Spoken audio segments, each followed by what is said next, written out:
स्त्री विमर्श हिंदी साहित्य के संदर्भ में। प्राचीन भारतीय वाङ्मय से लेकर आज तक स्त्री विमर्श किसी न किसी रूप में विचारणीय विषय रहा है। आज से लगभग 125 साल पहले का श्रद्धाराम फिल्लौरी का उपन्यास भाग्यवती से लेकर आज तक स्त्री विमर्श ने आगे कदम बढ़ाया ही है। छलांग भले ही न लगाई हो, अलग अलग पैमानों पर ही सही प्रगति हुई है। कैसी प्रगति? केवल सजावटी, बनावटी, दिखावटी या सचमुच की? यह सर्वविदित है कि साहित्य समाज का दर्पण है।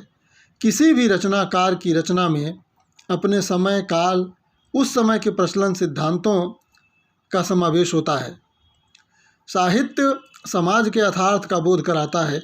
उपन्यास के माध्यम से रचनाकार अपने युग तथा विशिष्ट कालखंड को विभिन्न चरित्रों, घटनाओं आदि के संयोजन द्वारा उनकी वास्तविक परिस्थितियों में समग्रता के साथ अभिव्यक्त करता है, जिसमें वैयक्तिक अनुभव अपनी सामाजिकता के साथ सूक्ष्मताओं में उपस्थित रहते हैं। यद्यपि विषय, उद्देश्य तथा लेखकीय दृष्टि के अनुरूप बलाघात बदलता है। कभी चरित्र महत्वपूर्ण दिखते हैं तो कभी घटनाएं, तो कभी लेखनीय आदर्श, सोच, अनुभूतियां और मांग। स्त्री विमर्श और उपन्यास पर देखें तो उपन्यास साहित्य, फिर वह स्वतंत्रतापूर्ण हो या स्वतंत्र उत्तर हो, नारी का चित्रण उसका एक अविभाज्य अंग रहा है। भारतेंदु कालखंड से लेकर आज तक के सभी उपन्यासों पर दृष्टिक्षेप डालें तो यह स्पष्ट होता है कि अधिकांश उपन्यासकारों ने अपने उपन्यासों में कुछ ऐसे नारी पात्रों की योजना की है जो नारी के शोषण, उन पर होने वाले अन्याय, अत्याचार, विभिन्न समस्याएं, उनसे मुक्ति, अपने स्व की खोज आदि को व्यक्त करने में सक्षम है। महिला उपन्यासकारों के साथ साथ पुरुष उपन्यासकारों ने भी नारी समस्या एवं नारी के विभिन्न रूपों को अपने उपन्यासों के केंद्र में रखा है। पश्चिमी सभ्यता के संपर्क में के परिणाम स्वरूप और विभिन्न भारतीय सामाजिक आंदोलनों के कारण राजनैतिक, सामाजिक, धार्मिक तथा आर्थिक क्षेत्र में भारतीय दृष्टिकोण बदल रहा था। इस बदले हुए नवीन दृष्टिकोण को लेकर आधुनिक साहित्य का भी विकास हुआ। उपन्यास का यह प्रारंभिक काल था। भारतेंदु युग के बारे में देखें तो भारतेंदु युग, इस युग के उपन्यासकारों का ध्यान पहली बार स्त्रियों की सामाजिक दशा की ओर आकृष्ट हुआ। स्वयं भारतेंदु तथा इस युग के अन्य उपन्यासकार भारतीय स्त्री की दयनीय स्थिति से परिचित थे। वे उनकी स्थिति में सुधार लाने के पक्षधर थे। उन्होंने पाश्चात्य नारी के दुर्गुणों को छोड़कर अच्छे गुणों की सराहना की और भारतीय नारी को आगे बढ़ने की प्रेरणा दी। भारतेंदु के बाद के लेखकों में इनके जैसी नवीन दृष्टि नहीं है। वे भारतीय नारी को पाश्चात्य सभ्यता एवं शिक्षा के प्रसार से दूर रखना चाहते हैं। यद्यपि उन्होंने नारी की तत्कालीन समस्याएं जैसे बाल विवाह, अनमेल विवाह, विधवा और वेश्या को वर्ण विषय तो बनाया है, किंतु इनका चित्रण और समाधान प्राचीन मान्यताओं के अनुसार ही किया है। द्विवेदी युग। द्विवेदी युग में सामाजिक कुरीतियों को सामने लाकर उनका विरोध करना ही द्विवेदी युगीन उपन्यासकारों का प्रमुख लक्ष्य रहा। अधखिला फूल हरिओंद जी का सफल उपन्यास है। इसमें नारी जीवन की अनेक समस्याओं को चित्रित किया गया है। पंडित लज्जाराम मेहता के उपन्यासों में भी स्त्री को पर्याप्त महत्व प्राप्त हुआ है। प्रेमचंद युग को देखें तो प्रेमचंद युग विचार के क्षेत्र में संक्रांति और संघर्ष का काल था। परंपरा और नए जीवन आदर्शों में द्वंद्व है और इसी द्वंद्व में संधि की भावना है। यथार्थ जीवन की ज्वलंत समस्याओं को अपना प्रतिपाद्य बनाने पर भी प्रेमचंद युगीन लेखक परंपरागत भारतीय जीवन मूल्यों के प्रति अपने मोह को छोड़ नहीं सके और उनकी परिणति आदर्श उन्मुख यथार्थवाद में की। यहाँ तक कि साहित्य में स्त्री को लेकर स्टीरियोटाइप बहुत खुले रूप में मौजूद है। गोदान में प्रेमचंद जिस तरह धनिया और मालती का चित्रण करते हैं, वे भी पश्चिम और भारतीयता की बहस उलझकर रह जाते हैं। बल्कि स्त्रीत्ववादी दृष्टि से देखें तो जयशंकर प्रसाद, प्रेमचंद से कहीं अधिक प्रगतिशील दिखाई देते हैं। वही है जो ध्रुवसामनी में पति के जीवित रहते ध्रुवसामनी का विवाह उसकी पसंद के पुरुष चंद्रगुप्त से करने की वकालत करते हैं। भगवती चरण वर्मा के भूले बिसरे चित्र में भी भारतीय नारी की जागरूकता का चित्रण है।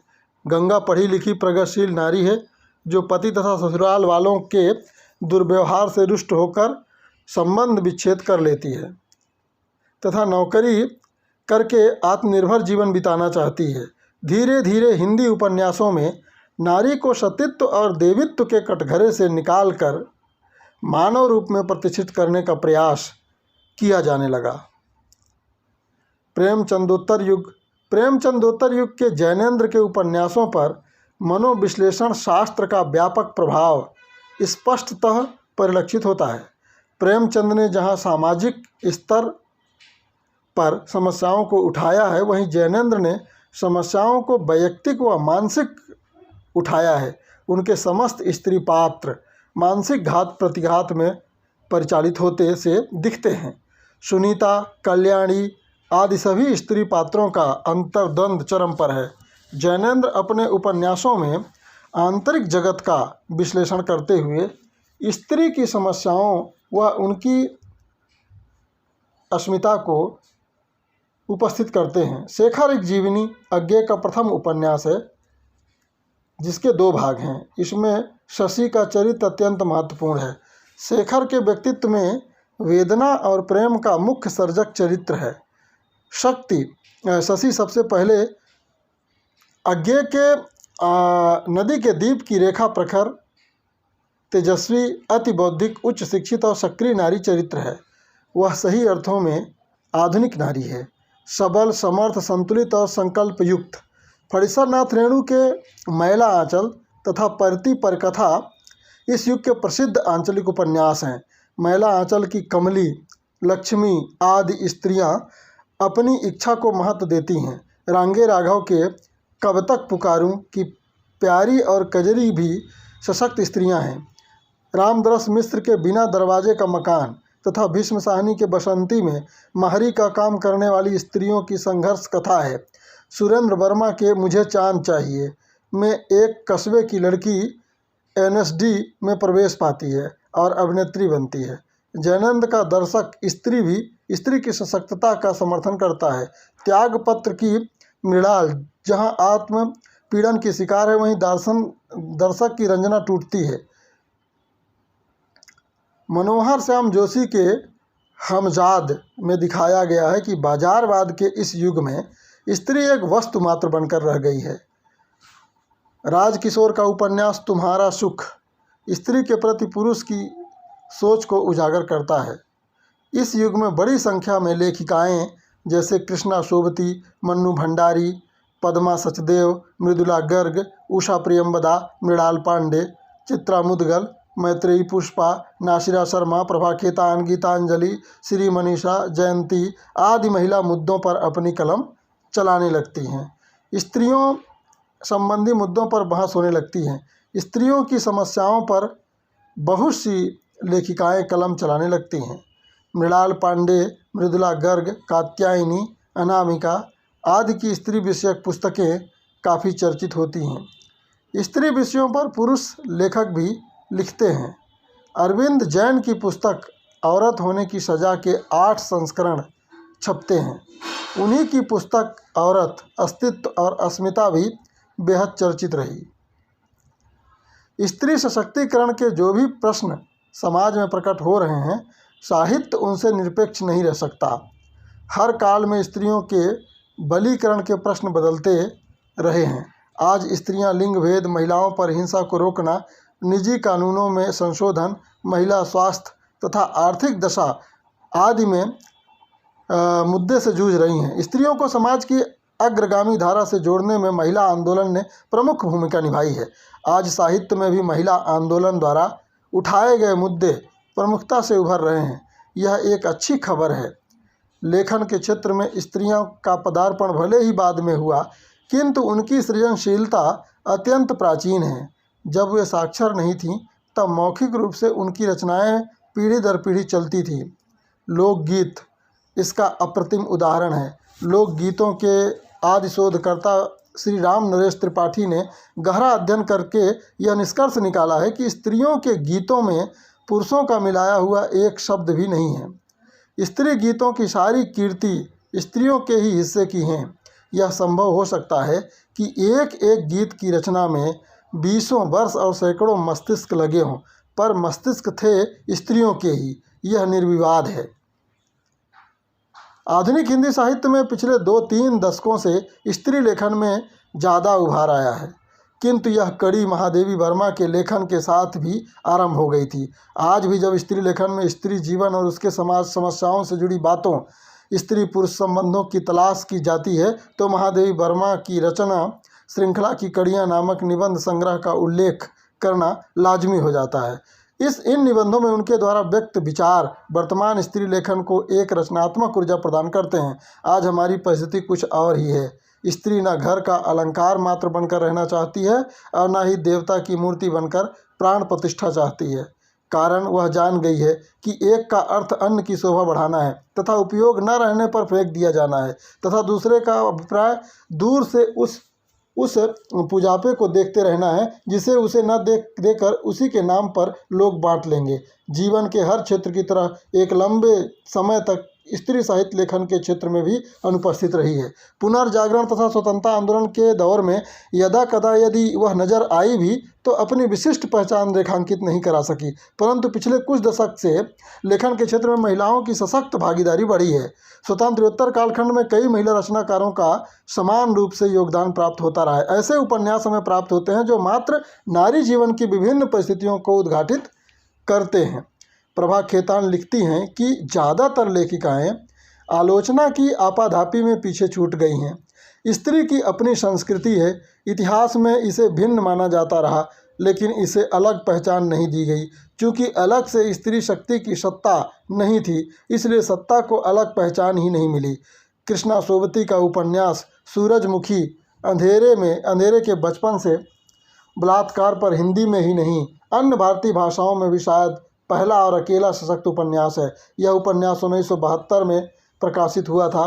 अरविंद जैन यानी 2001 के अनुसार उस समय कम उम्र में बच्चियों से बलात्कार की समस्या से शायद समाज इतना चिंतित और परेशान नहीं था जितनी आज है। इसी प्रकार ममता कालिया का उपन्यास बेघर 1971 में प्रकाशित हुआ था। उपन्यास का नायक परमजीत है। जब उसकी प्रेमिका संजीवनी उसके सामने आत्मसमर्पण करती है और परमजीत को पता चलता है कि वह उसके जीवन का पहला पुरुष नहीं है। स्त्री के जीवन में पुरुष पहला होने की धारणा से इतना आक्रांत है कि कई बार पूरे जीवन में यह आशंका सताती है कि कहीं पत्नी या प्रेमिका पहले भी तो किसी से डांट। विवाह पूर्व देश संबंधों के बारे में अनेक शोध अनुभव बताते हैं कि पुरुष कुंवारी लड़कियों से विवाह करना ही बेहतर समझते हैं। हमारे यहाँ अब तक अधिकांश फिल्मों, कहानियों, नाटक, उपन्यास सबके द्वारा स्त्री को यही शिक्षा दी जाती है कि यदि अपने पति के लिए तुम कुंवारी नहीं हो तो इस जीवन से तो मर जाना ही बेहतर है। दरअसल स्त्री का कुंवारापन ही वह हथियार है जिससे उसे पूरे जीवन लहूलुहान किया जा सकता है। उषा प्रियंवदा के 55 खंभे लाल दीवारें, रुकेगी नहीं राधिका, शेष यात्रा नामक उपन्यास प्रसिद्ध है। 55 खंभे लाल दीवारें की नायिका सुषमा आत्मनिर्भर है। घर की आर्थिक जरूरतों के कारण विवाह नहीं कर पाती, लेकिन मान और देह की जरूरतों के लिए चोरी छिपे प्रेम भी करती है।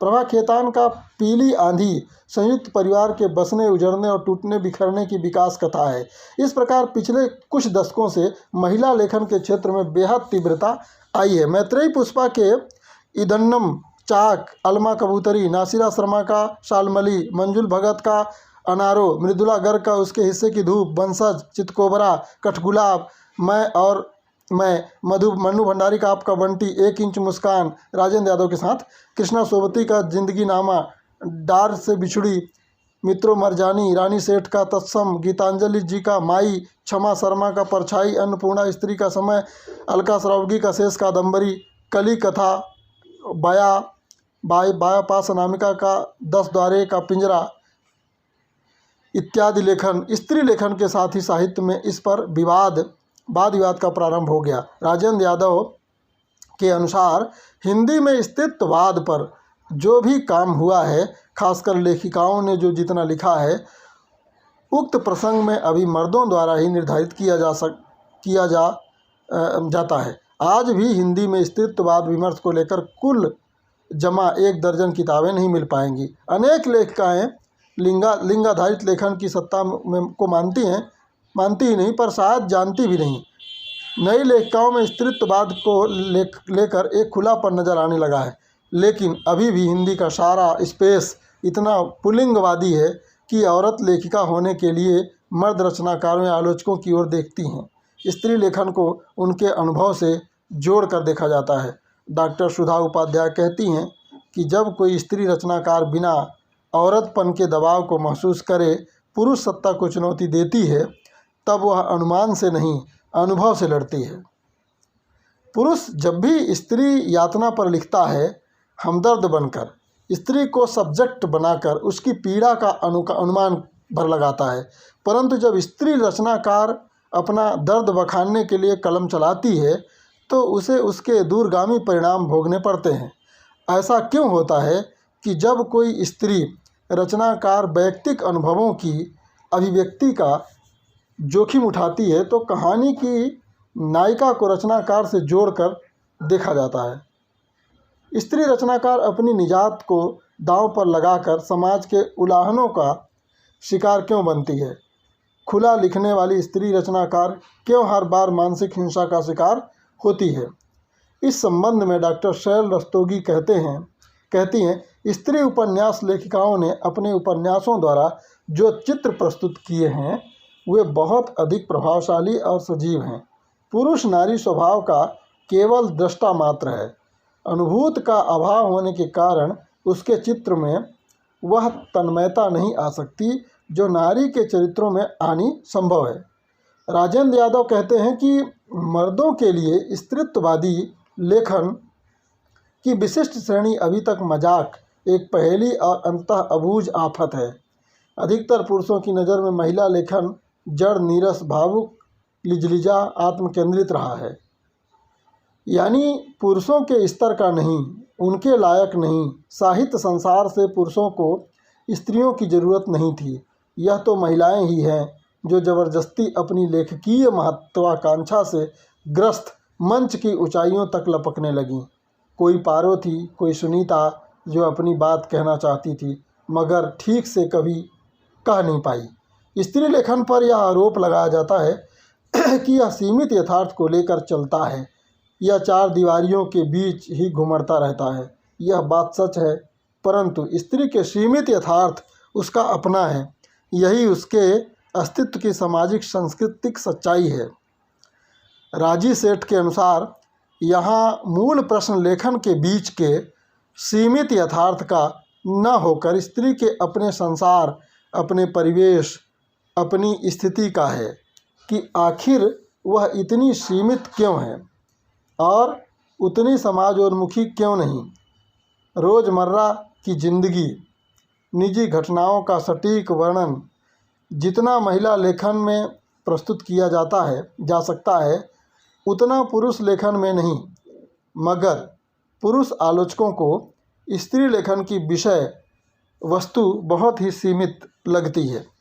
माना कि लेखकीय निखार अभ्यास और साधन पर आधारित है, मगर यह एक सवाल भी है कि क्या केवल अभ्यास करने से ही औरत प्रेमचंद अज्ञेय हो जाएगी? क्या वह वर्गीय द्वेष, उपेक्षा की शिकार नहीं होगी?